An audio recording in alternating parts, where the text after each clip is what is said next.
If you think about the Duomo itself, had been planned in the 14th century. The plan was to build a dome that had a span nearly equal to that of the Pantheon. And of course the Pantheon had been built in the ancient world, and that technology had largely been lost. The challenge was how to build a dome this wide without wooden centering. Generally when you build an archway, and the dome is really just an arch in the round, you put up a wooden framework. So this is the wood to actually support the dome until it can be locked in place. As this was so big, they couldn't actually get enough lumber, and lumber that was strong enough to hold the thing up until they could lock it in place. How do you build this dome that inclines inward and not have it fall down? Exerts pressure not only down, but down and out.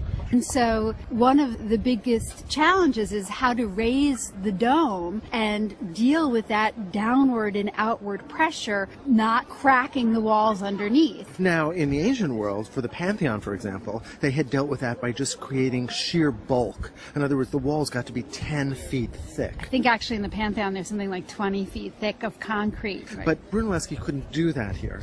So what he's done instead is, first of all, he made the decision to make the dome as light as possible, and that means that it's basically hollow. It's a double shell, and within the shell is a staircase that snakes around that allows one actually to get to the top. And if you look, you can see people just below the lantern up at the top of the dome taking in the view of the city. He also created ribs. You're doing a lot of the weight bearing. And then in between each of the major ribs, which are visible on the outside, there are two within that we can't see. And those are actually locked in place by a series of horizontals as well. So there's this whole skeletal structure that's actually holding this piece together. I think most importantly, he was able to develop a system where, as the dome was being raised up, as each course of stone and brick was added, it was actually locking itself in place, and so it was self-sustaining.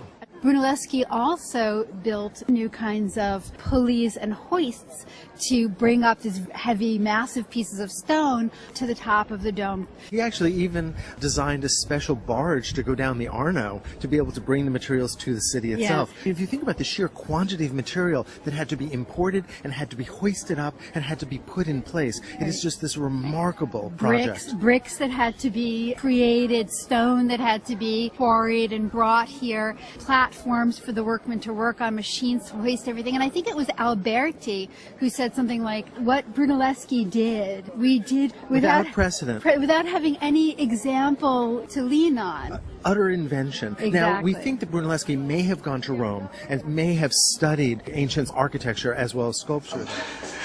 I've just cleared the base of the dome, and I'm still going straight up.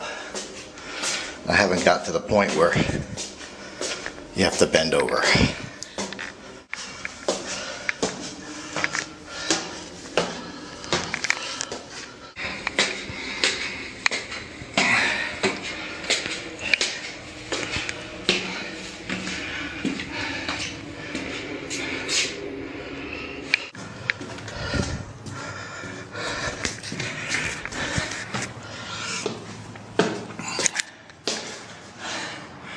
Here's some of the big wooden beams.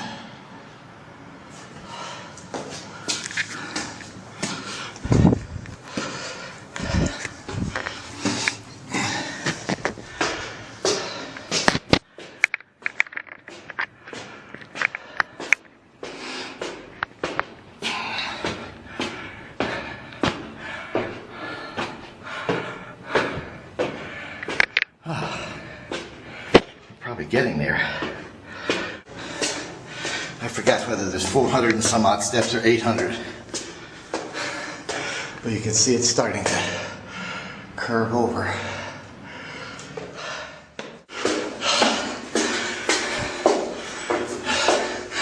Someone up there already. Doesn't even look like she's broken a sweat to get here. Yeah. Okay, and here we are, the final assault.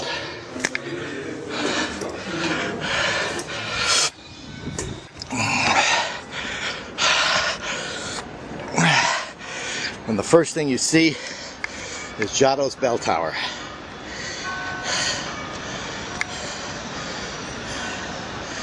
front of the church.